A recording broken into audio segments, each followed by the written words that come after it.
ଜୟ ଜଗନ୍ନାଥ ଶୁଭ ସକାଳ। ଆଜି ହେଉଛି 30 ଜୁଲାଇ ବୁଧବାର। ଆସନ୍ତୁ ଆଜି ଦିନର 20ଟି ମୁଖ୍ୟ ଖବର ଉପରେ ନଜର ପକାଇବା। ଆପଣଙ୍କ ଭଲ ପାଇବା ସ୍ୱରୂପ ଛୋଟ ଲାଇକ୍ଟେ କରିଦେବେ। ଆସିଲା ପ୍ରଥମ ଖବର। ଆଇନ ଓ ପୂର୍ତ୍ତ ବିଭାଗ ମନ୍ତ୍ରୀ ପୃଥ୍ୱୀରାଜ ହରିଚନ୍ଦନ ମଙ୍ଗଳବାର ଏକ ବଡ଼ ସୂଚନା ଦେଇଛନ୍ତି। ପୂର୍ତ୍ତ ବିଭାଗ କାର୍ଯ୍ୟରେ ଏଆଇ ଆଧାରିତ ସଫ୍ଟୱେର୍ ବ୍ୟବହାର କରାଯିବ ବୋଲି ମନ୍ତ୍ରୀ ପ୍ରକାଶ କରିଛନ୍ତି। ଏପରିକି ଟେଣ୍ଡର ମ୍ୟାନେଜମେଣ୍ଟ ପ୍ରକ୍ରିୟା ସମ୍ପୂର୍ଣ୍ଣ ଏଆଇ ଆଧାରିତ। ପୂର୍ତ୍ତ ବିଭାଗ ଟେଣ୍ଡର ମ୍ୟାନେଜମେଣ୍ଟକୁ ଅନଲାଇନ୍ରେ କରିବ। ଏ ପୂର୍ବରୁ ଯେଉଁ କାମ 2 ମାସ ଲାଗୁଥିଲା ଏବେ ଗୋଟିଏ ସପ୍ତାହରେ ହେବ। ଏନେଇ ଅନଲାଇନ୍ ଆପ୍ଲିକେସନ୍ କାମ ଆରମ୍ଭ ହୋଇଛି ବୋଲି ମନ୍ତ୍ରୀ କହିଛନ୍ତି। ପରବର୍ତ୍ତୀ ଖବର। ଓଡ଼ିଶା ରାଜ୍ୟପାଳ ଡକ୍ଟର ହରିବାବୁ କୁମ୍ଭମପତି ନୂଆଦିଲ୍ଲୀରେ କେନ୍ଦ୍ର ଶିକ୍ଷାମନ୍ତ୍ରୀ ଧର୍ମେନ୍ଦ୍ର ପ୍ରଧାନଙ୍କୁ ଭେଟିଛନ୍ତି। ଏହି ଭେଟରେ ଉଭୟଙ୍କ ମଧ୍ୟରେ ବିଭିନ୍ନ ପ୍ରସଙ୍ଗର ଆଲୋଚନା ହୋଇଥିବା ଜଣାପଡ଼ିଛି। ଓଡ଼ିଶାରେ ମୁଖ୍ୟମନ୍ତ୍ରୀ ଓ ମନ୍ତ୍ରୀଙ୍କୁ ଭେଟିବା ପରେ ଦିଲ୍ଲୀରେ ରାଜ୍ୟପାଳ ଭେଟଘାଟ ଜାରି। କେନ୍ଦ୍ରମନ୍ତ୍ରୀ ଧର୍ମେନ୍ଦ୍ର ପ୍ରଧାନଙ୍କୁ ଭେଟିଛନ୍ତି ରାଜ୍ୟପାଳ। କନ୍ଧମାଳ ସାଂସଦ ବି କଲେ ସାକ୍ଷାତ। ସାକ୍ଷାତର ଉଦ୍ଦେଶ୍ୟ ନେଇ ଚାରିଆଡ଼େ ଚର୍ଚ୍ଚା। ଓଡ଼ିଶା ରାଜ୍ୟପାଳ କମ୍ଭମପତି ହରିବାବୁଙ୍କୁ କିଛି ଦିନ ପୂର୍ବରୁ ମୁଖ୍ୟମନ୍ତ୍ରୀ ମୋହନ ମାଝୀ ଭେଟିଥିଲେ। ଏହାପରେ ରାଜ୍ୟପାଳ ଆଇନ ମନ୍ତ୍ରୀଙ୍କ ଘରକୁ ଯାଇ ତାଙ୍କୁ ସାକ୍ଷାତ କରିଥିଲେ। ତା ପରଦିନ ରାଜ୍ୟପାଳଙ୍କୁ ଭେଟିଥିଲେ ରାଜସ୍ୱ ମନ୍ତ୍ରୀ ସୁରେଶ ପୂଜାରୀ। ଏସବୁ ଭେଟଘାଟ ପରେ ଗତକାଲିଠୁ ଦିଲ୍ଲୀରେ ଏହି ସାକ୍ଷାତ କାର୍ଯ୍ୟକ୍ରମ ଆରମ୍ଭ ହୋଇଛି। ରାଜ୍ୟପାଳ ନିଜେ ଯାଇ କେନ୍ଦ୍ରମନ୍ତ୍ରୀ ଧର୍ମେନ୍ଦ୍ର ପ୍ରଧାନଙ୍କୁ ଭେଟିଛନ୍ତି। ଏହି ଭେଟଘାଟ ପରେ ଧର୍ମେନ୍ଦ୍ର ପ୍ରଧାନ ଟ୍ୱିଟ୍ କରି ସୂଚନା ଦେଇଛନ୍ତି, ଏହା ଏକ ସୌଜନ୍ୟମୂଳକ ସାକ୍ଷାତକାର ଥିଲା। ପୂର୍ବରୁ କିଛି ଜିଲ୍ଲା ଗସ୍ତ କରି ବିଭିନ୍ନ ଉନ୍ନୟନମୂଳକ କାମର ସମୀକ୍ଷା କରିଥିଲେ ରାଜ୍ୟପାଳ। ଏବେ ମନ୍ତ୍ରୀ ଓ ସାଂସଦଙ୍କ ସହ ଭେଟଘାଟକୁ ନେଇ ଜୋର ଧରିଛି ଚର୍ଚ୍ଚା। ଆଗକୁ ସେ ରାଜ୍ୟ ମନ୍ତ୍ରିମଣ୍ଡଳର ଅନ୍ୟ ମନ୍ତ୍ରୀମାନଙ୍କୁ ଭେଟିବେ ବୋଲି ମଧ୍ୟ କୁହାଯାଇଛି। ପରବର୍ତ୍ତୀ ଖବର। ପ୍ରଧାନମନ୍ତ୍ରୀ ନରେନ୍ଦ୍ର ମୋଦି ଲୋକସଭାରେ ଅପରେସନ୍ ସିନ୍ଦୁର ଉପରେ ଚାଲିଥିବା 2 ଦିନିଆ ଆଲୋଚନାରେ ଉତ୍ତର ଦେଇଛନ୍ତି। ପ୍ରଧାନମନ୍ତ୍ରୀ ମୋଦି କହିଛନ୍ତି ଯେ ଏହି ଅଧିବେଶନର ଆରମ୍ଭରେ ମୁଁ ଯେତେବେଳେ ଗଣମାଧ୍ୟମ ସହିତ କଥା ହୋଇଥିଲି ମୁଁ ଉଲ୍ଲେଖ କରିଥିଲି ଯେ ଏହି ଅଧିବେଶନ ଭାରତର ବିଜୟ ଉତ୍ସବର ଏକ ଅଧିବେଶନ। ଏହା ଭାରତକୁ ଗୌରବାନ୍ୱିତ କରିବାର ଏକ ଅଧିବେଶନ। ମୁଁ କହିବାକୁ ଚାହେଁ ଯେ ଏହି ବିଜୟ ଉତ୍ସବ ଶତ୍ରୁକୁ ମିଶାଇ ଦେବା ବିଷୟ। ଏହି ବିଜୟ ଉତ୍ସବ ସିନ୍ଦୁରର ଶପଥ ପୂରଣ କରିବା ବିଷୟରେ। ଏହି ବିଜୟ ଉତ୍ସବ ସେନାର ବୀରତ୍ୱ ଏବଂ ଶକ୍ତିର ପ୍ରତୀକ। ତେଣୁ ଏହା 140 କୋଟି ଭାରତୀୟଙ୍କ ଇଚ୍ଛାଶକ୍ତିର ପ୍ରତୀକ। ଯେଉଁମାନେ ଭାରତର ପାର୍ଶ୍ୱ ଦେଖିପାରୁନାହାନ୍ତି ସେମାନଙ୍କୁ ଆଇନା ଦେଖାଇବା ପାଇଁ ମୁଁ ଠିଆ ହୋଇଛି। ଆତଙ୍କବାଦୀ ମାଲିକ ଏବଂ ପାକିସ୍ତାନ ଜାଣନ୍ତି ଯେ ଯଦି ଆକ୍ରମଣ ହୁଏ ତେବେ ଭାରତ ଆସି ସେମାନଙ୍କ ଉପରେ ଆକ୍ରମଣ କରିବା। ପରବର୍ତ୍ତୀ ଖବର। ବିଡିଏ ପକ୍ଷରୁ ସମସ୍ତ ଆବଣ୍ଟନ ପ୍ରାପ୍ତକାରୀଙ୍କୁ 31 ଅଗଷ୍ଟ ସୁଦ୍ଧା ଏକ unique account number UAN generate କରିବାକୁ ନିବେଦନ କରାଯାଇଛି। ଏହି ୟୁଏଏନ୍ ବିଭିନ୍ନ ପୂର୍ବ ଓ ପରବର୍ତ୍ତୀ ଆବଣ୍ଟନ ସେବା ପାଇଁ ବାଧ୍ୟତାମୂଳକ ରହିବ। ସମ୍ପୃକ୍ତ ସେବାଗୁଡ଼ିକ ମଧ୍ୟରେ ସମ୍ପତ୍ତି ଆବଣ୍ଟନ, ଲିଜ୍ ଡିଡ୍ କାର୍ଯ୍ୟକାରୀ କରିବା, ଋଣ ପାଇଁ ଆପତ୍ତି ମୁକ୍ତ ପ୍ରମାଣପତ୍ର ପ୍ରାପ୍ତି, ସମ୍ପତ୍ତି ହସ୍ତାନ୍ତର ଏବଂ ଲିଜ୍ ହୋଲ୍ଡରରୁ ପ୍ରି ହୋଲ୍ଡ ଜମିରେ ପରିବର୍ତ୍ତନ ଭଳି ସେବା ଅନ୍ତର୍ଭୁକ୍ତ ରହିବ ବୋଲି ବିଡିଏ ପକ୍ଷରୁ କୁହାଯାଇଛି। ଆବେଦନକାରୀମାନେ ବିଡିଏର ସରକାରୀ ୱେବସାଇଟ୍ରେ ପରିଦର୍ଶନ କରି ନିଜର ୟୁଏଏନ୍ ତିଆରି କରିପାରିବେ। ଏହି ୟୁନିକ୍ ଆକାଉଣ୍ଟ ନମ୍ବର ଭବିଷ୍ୟତରେ ବିଡିଏ ସହିତ ସମସ୍ତ କାରବାର ଏବଂ ଆବେଦନ ପାଇଁ ଏକ ସ୍ୱତନ୍ତ୍ର ରେଫରେନ୍ସ ନମ୍ବର ଭାବେ କାର୍ଯ୍ୟ କରିବ। ଆବେଦନକାରୀମାନଙ୍କୁ ପଞ୍ଜୀକରଣ ପ୍ରକ୍ରିୟା ଏବଂ ସମ୍ବନ୍ଧୀୟ ପ୍ରଶ୍ନରେ ସାହାଯ୍ୟ କରିବା ନିମନ୍ତେ ବିଡିଏ ଏହାର କାର୍ଯ୍ୟାଳୟରେ ଏକ ୟୁଏଏନ୍ ସୁବିଧା କେନ୍ଦ୍ର ସ୍ଥାପନ କରିବ। ପରବର୍ତ୍ତୀ ଖବର। ବିଜେଡିର ବଡ଼ ଘୋଷଣା। ଓଡ଼ିଶାରେ ମହିଳାଙ୍କ ସୁରକ୍ଷା ପାଇଁ ଏକ ବଡ଼ ଆନ୍ଦୋଳନ ଆରମ୍ଭ କରିବାକୁ ଯାଉଛି ବିଜେଡି। ଦଳ ଘୋଷଣା କରିଛି ଯେ ଅଗଷ୍ଟ 1ରୁ 8 ତାରିଖ ପର୍ଯ୍ୟନ୍ତ ଦ୍ୱିତୀୟ ପର୍ଯ୍ୟାୟ ଏବଂ ଅଗଷ୍ଟ 9ରୁ ତୃତୀୟ ପର୍ଯ୍ୟାୟ ଆନ୍ଦୋଳନ କରାଯିବ। ଏହି ଆନ୍ଦୋଳନର ମୂଳ ଉଦ୍ଦେଶ୍ୟ ହେଉଛି ରାଜ୍ୟରେ ମହିଳାଙ୍କ ସୁରକ୍ଷା ସମସ୍ୟାକୁ ଆଲୋକପାତ କରିବା। ବିଶେଷ କରି ବେଳାଭୂମି ଓ କ୍ୟାମ୍ପସରେ ମହିଳାଙ୍କ ଅସୁରକ୍ଷା ସମସ୍ୟା ବିଜେଡିର ଆନ୍ଦୋଳନର କେନ୍ଦ୍ରବିନ୍ଦୁ ରହିବ। ବିଜେଡି ଏହି ଆନ୍ଦୋଳନ ବେଳାଭୂମି ଏବଂ ଶିକ୍ଷାନୁଷ୍ଠାନ କ୍ୟାମ୍ପସଗୁଡ଼ିକୁ ଅସୁରକ୍ଷିତ ବୋଲି ଅଭିଯୋଗ କରି ରାଜ୍ୟ ସରକାରଙ୍କୁ ଏହାର ସମାଧାନ ପାଇଁ କାର୍ଯ୍ୟାନୁଷ୍ଠାନ ଗ୍ରହଣ କରିବାକୁ ଦାବି କରିଛି। ଏହି ଆନ୍ଦୋଳନର ଅଂଶ ସ୍ୱରୂପ ବିଭିନ୍ନ କଲେଜ ନିକଟସ୍ଥ ଥାନାଗୁଡ଼ିକରେ ଥିବା ପୋଲିସ ଅଧୀକ୍ଷକ ଏସ୍ପିଙ୍କୁ ସ୍ମାରକପତ୍ର ପ୍ରଦାନ କରିବ। ବିଜେଡି ଅଭିଯୋଗ କରିଛି ଯେ ଭାଜପା ସରକାର ଘଟଣାଗୁଡ଼ିକରେ କେବଳ କମିଟି ଗଠନ କରୁଛନ୍ତି, କୌଣସି ନିର୍ଦ୍ଦିଷ୍ଟ କାର୍ଯ୍ୟାନୁଷ୍ଠାନ ଗ୍ରହଣ କରୁନାହାନ୍ତି। ପରବର୍ତ୍ତୀ ଖବର। ଜୁଲାଇ 28 ତାରିଖ ଦିନ ଭାରତୀୟ ସେନା ଦ୍ୱାରା ଅପରେସନ୍ ମହାଦେବ କରାଯାଇଥିଲା। ଏହି ଅପରେସନରେ ପହଲଗାମରେ ଆକ୍ରମଣ କରିଥିବା 3 ଆତଙ୍କବାଦୀ ନିହତ ହୋଇଥିଲେ। ଅପରେସନ୍ ମହାଦେବ ଏବଂ ନିହତ ଆତଙ୍କବାଦୀଙ୍କ ବିଷୟରେ ଏବେ ଏକ ବଡ଼ ଖୁଲାସା ହୋଇଛି। ଯଦି ସୂତ୍ରଗୁଡ଼ିକୁ ବିଶ୍ୱାସ କରାଯାଏ ତେବେ ଏହି ଆତଙ୍କବାଦୀମାନେ ଅମରନାଥ ଯାତ୍ରା ଉପରେ ଆକ୍ରମଣ କରିବାକୁ ଯୋଜନା କରୁଥିଲେ। ସୁରକ୍ଷା ଏଜେନ୍ସିଗୁଡ଼ିକୁ ପୂର୍ବରୁ ସୂଚନା ମିଳିଥିଲା ଯେ ଆତଙ୍କବାଦୀମାନେ ଗାଣ୍ଡରବଲର ଜଙ୍ଗଲ ଲୁଚି ରହିଛନ୍ତି। ଏହା ସେହି ରାସ୍ତା ଯେଉଁ ରାସ୍ତା ଦେଇ ଅମରନାଥ ଯାତ୍ରାକୁ ଭକ୍ତମାନେ ଯାଆନ୍ତି। ଆତଙ୍କବାଦୀମାନେ ସେମାନଙ୍କର ଆଡ୍ଡା ବଦଳାଉଥିଲେ କିନ୍ତୁ ସୁରକ୍ଷା ବାହିନୀ ସେମାନଙ୍କୁ ଟ୍ରାକିଂ କରୁଥିଲେ। ନିରନ୍ତର ଚେଷ୍ଟା ଫଳରେ ରବିବାର ଦିନ ବିଳମ୍ବିତ ରାତିରେ ସୁରକ୍ଷା ଏଜେନ୍ସିଗୁଡ଼ିକ ବୈଷୟିକ ନିରୀକ୍ଷଣ ଏବଂ ଗୁପ୍ତଚରମାନେ ସୂଚନା ଦେଇଥିଲେ ଯେ ଆତଙ୍କବାଦୀମାନେ ମୁଲାନେର ଗ୍ରାମ ନିକଟସ୍ଥ ମହାଦେବ ପାହାଡ଼ରେ ଲୁଚି ରହିଛନ୍ତି। ସୋମବାର ସକାଳ ପ୍ରାୟ 10ଟାରେ ଆତଙ୍କବାଦୀମାନେ ପାହାଡ଼ରେ ଘେରି ରହିଥିଲେ। ମିଳିଥିବା ବିପୁଳ ପରିମାଣର ଅସ୍ତ୍ରଶସ୍ତ୍ର ଗୁଳିଗୋଳାରୁ ସ୍ପଷ୍ଟ ଯେ ଏହି ଆତଙ୍କବାଦୀମାନେ ଏକ ବଡ଼ ଆକ୍ରମଣର ଯୋଜନା କରିଥିଲେ। ଅପରେସନ୍ ଏବେ ବି ଜାରି ରହିଛି। ଅଞ୍ଚଳରେ ଏବେ ବି ଅପରେସନ୍ ଜାରି ରଖିଛି ସେନା। ପରବର୍ତ୍ତୀ ଖବର, ପ୍ରଳୟ 6 ମିସାଇଲର ସଫଳ ବ୍ୟବହାରିକ ପରୀକ୍ଷଣ। ଭାରତ ନିଜର ସ୍ୱଳ୍ପ ଦୂରଗାମୀ ଆକ୍ରମଣ କ୍ଷମତାକୁ ମଜବୁତ କରି ପ୍ରଳୟ 6 ମିସାଇଲର ସଫଳ ପରୀକ୍ଷଣ କରିଛି। ଏହି ମିସାଇଲ DRDO ଦ୍ୱାରା ବିକଶିତ ହୋଇଛି। ଗତକାଲି ସକାଳ 9:35ରେ ବାଲେଶ୍ୱର ଅବଦୁଲ କାଲାମ ଦ୍ୱୀପରୁ ଉତ୍କ୍ଷେପଣ କରାଯାଇଛି। 150ରୁ 500 କିଲୋମିଟର ପରିସର ସହିତ ଏହା ଉନ୍ନତ ନାଭିଗେସନ୍ ସିଷ୍ଟମରେ ସଜ୍ଜିତ, ଯାହା ସଠିକ୍ ଭାବେ ସ୍ଥଳ ଲକ୍ଷ୍ୟଭେଦ ପାଇଁ ଡିଜାଇନ୍ କରାଯାଇଛି। ଏହା ଭାରତୀୟ ସେନାର କ୍ୱାସି ବାଲାଷ୍ଟିକ୍ ମିସାଇଲ କ୍ଷମତାକୁ ଆହୁରି ଶକ୍ତିଶାଳୀ କରିବ।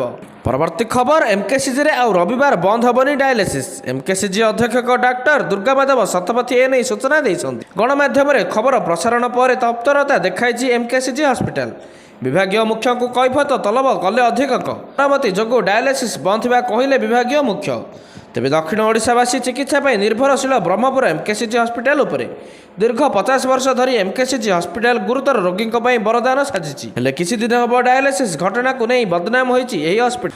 ପରବର୍ତ୍ତୀ ଖବର, ଭାରତରେ ଡିଜିଟାଲ ପେମେଣ୍ଟକୁ ଆହୁରି ସୁରକ୍ଷିତ ଓ ସୁବିଧାଜନକ କରିବା ପାଇଁ national payment corporation of India ଏକ ନୂଆ ପଦକ୍ଷେପ ନେଉଛି। ଖୁବ୍ ଶୀଘ୍ର ୟୁନିଫାଇଡ୍ ପେମେଣ୍ଟ ଇଣ୍ଟରଫେସ୍ UPI ଜରିଆରେ ପେମେଣ୍ଟ କରିବା ପାଇଁ ପିନ୍ ନମ୍ବର ଦେବା ବଦଳରେ ବାୟୋମେଟ୍ରିକ୍ ଅଥେଣ୍ଟିକେସନ୍ ବ୍ୟବହାର କରାଯାଇପାରିବ। ଏହା ଅଧୀନରେ ଗ୍ରାହକମାନେ ନିଜର ଫିଙ୍ଗର ପ୍ରିଣ୍ଟ କିମ୍ବା ଫେସ୍ ରେକଗ୍ନିସନ୍ ଜରିଆରେ ଟଙ୍କା ନେଣଦେଣ କରିପାରିବେ। ଏହି ପଦକ୍ଷେପ ଦେଶରେ ଡିଜିଟାଲ ଟ୍ରାଞ୍ଜାକ୍ସନର 80%ରୁ ଅଧିକ ପରିଚାଳନା କରୁଥିବା UPIକୁ ଆହୁରି ସୁରକ୍ଷିତ ଓ ସହଜ କରିବ ବୋଲି ଆଶା କରାଯାଉଛି। ବର୍ତ୍ତମାନ UPI ଟ୍ରାଞ୍ଜାକ୍ସନ୍ ପାଇଁ 4 କିମ୍ବା 6 ଅଙ୍କର ପିନ୍ ବ୍ୟବହାର କରାଯାଉଛି, କିନ୍ତୁ ପିନ୍ ଚୋରି ଓ ଡିଜିଟାଲ ଠକେଇ ବୃଦ୍ଧି ପାଉଥିବାରୁ NPCI ବାୟୋମେଟ୍ରିକ୍ ଏକ ବିକଳ୍ପ ଭାବେ ଆଣିବାକୁ ଯୋଜନା କରୁଛି। ବାୟୋମେଟ୍ରିକ୍ ଡାଟା ଯେପରିକି ଫିଙ୍ଗର ପ୍ରିଣ୍ଟ କିମ୍ବା ଫେସିଆଲ ରେକଗ୍ନିସନ୍ ଅନ୍ୟାନ୍ୟ ହୋଇଥାଏ, ଏହା ପିନ୍ କିମ୍ବା ପାସୱାର୍ଡ ତୁଳନାରେ ଅଧିକ ସୁରକ୍ଷିତ। ଏହା ଠକେଇ ଏବଂ ଅନଧିକୃତ ପ୍ରବେଶର ଆଶଙ୍କାକୁ ନାଟକୀୟ ଭାବେ ହ୍ରାସ କରିବ।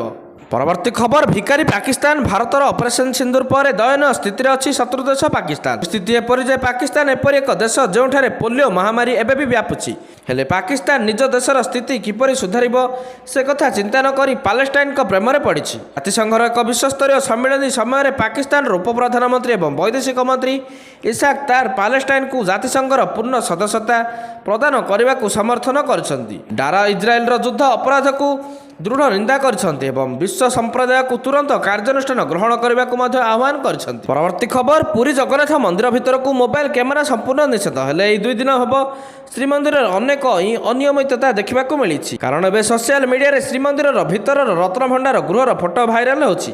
ଆଉ ଏହି ଫଟୋ ଅନ୍ୟ କୌଣସି ସାଧାରଣ ଲୋକ ନୁହେଁ, ବରଂ ଖୋଦ୍ ସରକାରୀ ସଂସ୍ଥା ବା ଜଣେ ASI ରତ୍ନଭଣ୍ଡାର ଭିଡ଼ିଓ ସୋସିଆଲ ମିଡ଼ିଆରେ ଛାଡ଼ିଛନ୍ତି, ଯାହାକୁ ନେଇ ଏବେ ସୁରକ୍ଷା ବ୍ୟବସ୍ଥା ଉପରେ ପ୍ରଶ୍ନ ଉଠିଛି। ରତ୍ନଭଣ୍ଡାର ନୂତନ ଜୀବନ ପାଇଲା ବୋଲି କିଛି ଫଟୋକୁ ସୋସିଆଲ ମିଡ଼ିଆ Xରେ ପୋଷ୍ଟ କରିଥିଲା SI। ଫଟୋ ପୋଷ୍ଟକୁ ବୁଦ୍ଧିଜୀବୀମାନେ ନାପସନ୍ଦ କରିବାରୁ ବିଳମ୍ବିତ ରାତିରେ ଫଟୋଗୁଡ଼ିକୁ ଡିଲିଟ୍ କରିଛି। ଶ୍ରୀମନ୍ଦିରର ଫଟୋ ଓ ଭିଡ଼ିଓକୁ ନେଇ ରହିଥିବା ଆଇନକୁ ନିଜେ ଉଲ୍ଲଂଘନ କରିଛି ASI। ପରବର୍ତ୍ତୀ ଖବର, ପୂର୍ବତନ ପ୍ରୀତିରଞ୍ଜନ ଘଡ଼ାଇଙ୍କ ନାଁରେ ମାମଲା। ପ୍ରୀତିରଞ୍ଜନ ଘଡ଼ାଇ ଡାନିଙ୍କ ସମେତ 7 ଜଣଙ୍କ ନାମରେ ମାମଲା ରୁଜୁ ହୋଇଛି। ଆଇନ ଶୃଙ୍ଖଳା ବିଗାଡ଼ିବା ପାଇଁ ଲୋକଙ୍କୁ ଉସ୍କାଇବା ଅଭିଯୋଗରେ ହୋଇଛି ମାମଲା ରୁଜୁ।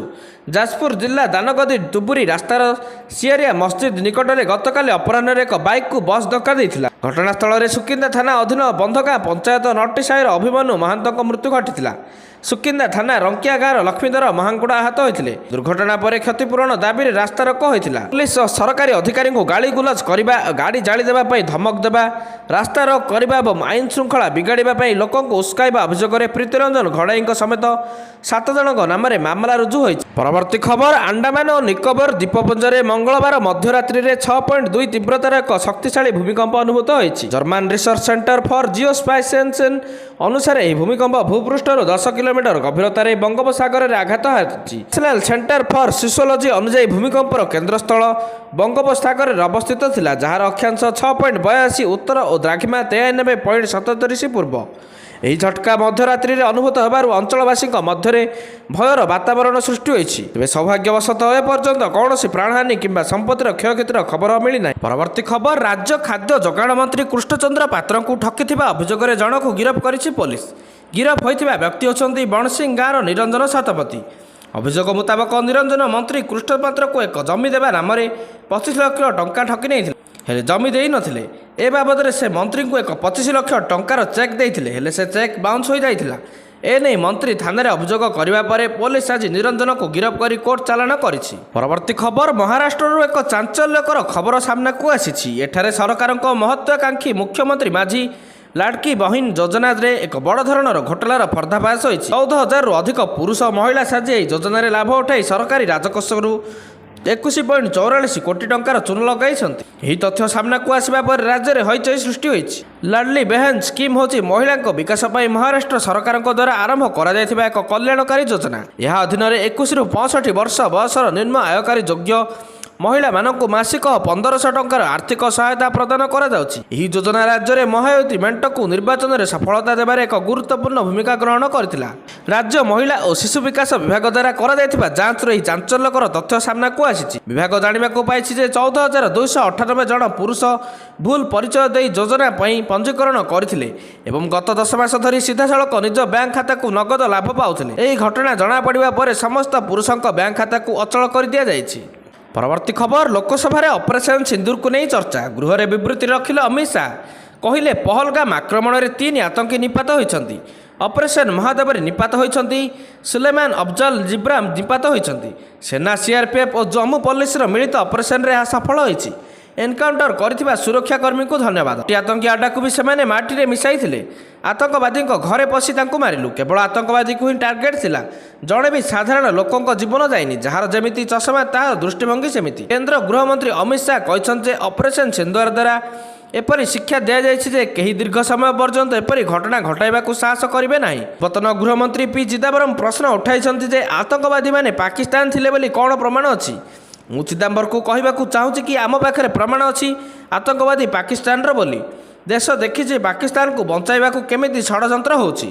ପରବର୍ତ୍ତୀ ଖବର, ଗଞ୍ଜାମ ଜିଲ୍ଲାର ଗୋପାଳପୁର ଏକ ନୂଆ ଶିଳ୍ପାୟନର ଇତିହାସ ଲେଖିବାକୁ ଯାଉଛି। ରାଷ୍ଟ୍ରାୟତ୍ତ କମ୍ପାନୀ ପେଟ୍ରୋନେଟ୍ ଏଲ୍ଏନ୍ଜି ପକ୍ଷରୁ ଏଠାରେ ଏକ ବିଶାଳ ତରଳୀକୃତ ପ୍ରାକୃତିକ ଗ୍ୟାସ୍ ଟର୍ମିନାଲ ସ୍ଥାପନ ପାଇଁ ରାସ୍ତା ପରିଷ୍କାର ହୋଇଛି। କମ୍ପାନୀର ବୋର୍ଡ ଏହି ପ୍ରକଳ୍ପକୁ ଅନୁମୋଦନ ଦେଇଥିବା ବେଳେ ଏଥିରେ ମୋଟ 6.354.80 କୋଟି ଟଙ୍କା ନିବେଶ କରାଯିବ ବୋଲି ଜଣାପଡ଼ିଛି। ସବୁଠାରୁ ଗୁରୁତ୍ୱପୂର୍ଣ୍ଣ କଥା ହେଉଛି ଏହି ଏଲ୍ଏନ୍ଜି ଟର୍ମିନାଲ ପ୍ରକଳ୍ପ ଆସନ୍ତା 3 ବର୍ଷ ମଧ୍ୟରେ ସମ୍ପୂର୍ଣ୍ଣ ହେବ ବୋଲି କମ୍ପାନୀ ପକ୍ଷରୁ କୁହାଯାଇଛି। ଗୋପାଳପୁରରେ କମ୍ପାନୀ 4 TPA କ୍ଷମତାର ଏକ ଭାସମାନ ସଂରକ୍ଷଣ ଓ ରିଗିସିଫିକେସନ୍ ୟୁନିଟ୍ ବସାଇବାକୁ ଚାହୁଁଥିଲା। ସେଥିପାଇଁ ବୋର୍ଡର ଅନୁମୋଦନ ମଧ୍ୟ ମିଳିଥିଲା, କିନ୍ତୁ ତାହା ସମ୍ଭବ ହୋଇପାରିନଥିବାରୁ କମ୍ପାନୀ 5 TPAର ଜମି ଭିତ୍ତିକ ଏଲ୍ଏନ୍ଜି ଟର୍ମିନାଲ କରିବାକୁ ଚାହୁଁଛି।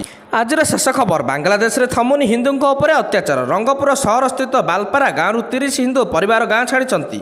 କାରଣ ହେଉଛି ଇସଲାମ ବିରୁଦ୍ଧରେ ଫେସବୁକରେ ପୋଷ୍ଟକୁ ନେଇ। ସୂଚନା ଅନୁସାରେ ଫେସବୁକରେ ଏକ ପୋଷ୍ଟ ଭାଇରାଲ ହୋଇଥିଲା। କଠୋରପନ୍ଥୀ ଗୋଷ୍ଠୀ ସଂଘବଦ୍ଧ ହୋଇ ଆସି ଅତର୍କିତ ଆକ୍ରମଣ କରିଥିଲେ। ଆକ୍ରମଣରେ 14ଟି ଘର ସମ୍ପୂର୍ଣ୍ଣ ନଷ୍ଟ ହୋଇଛି। ସେଥିରେ ସ୍ପଷ୍ଟ ଦେଖାଯାଉଛି ହିନ୍ଦୁ ଯୁବକଙ୍କ ନାଁରେ ଫେକ୍ ଆକାଉଣ୍ଟ କରି ପୋଷ୍ଟକୁ ଭାଇରାଲ କରାଯାଉଛି ଏବଂ ଜିହାଦୀଙ୍କ ପ୍ଲାନ୍ ଅନୁସାରେ ଧମକ ଚମକ ଦେଇ ହିନ୍ଦୁ ପରିବାରମାନଙ୍କୁ ଘର ଛାଡ଼ିବାକୁ ବାଧ୍ୟ କରାଯାଉଛି, ଯାହାଫଳରେ ଜିହାଦୀମାନେ ହିନ୍ଦୁମାନଙ୍କ ଘର ଓ ଜମିକୁ ଅକ୍ତିଆର କରିପାରିବେ। ବାଂଲାଦେଶରେ ଏ ଘଟଣା ନୂଆ ନୁହେଁ। ସବୁଦିନେ ବିଭିନ୍ନ ଜାଗାରୁ ଏପରି ଚିତ୍ର ଆସୁଛି।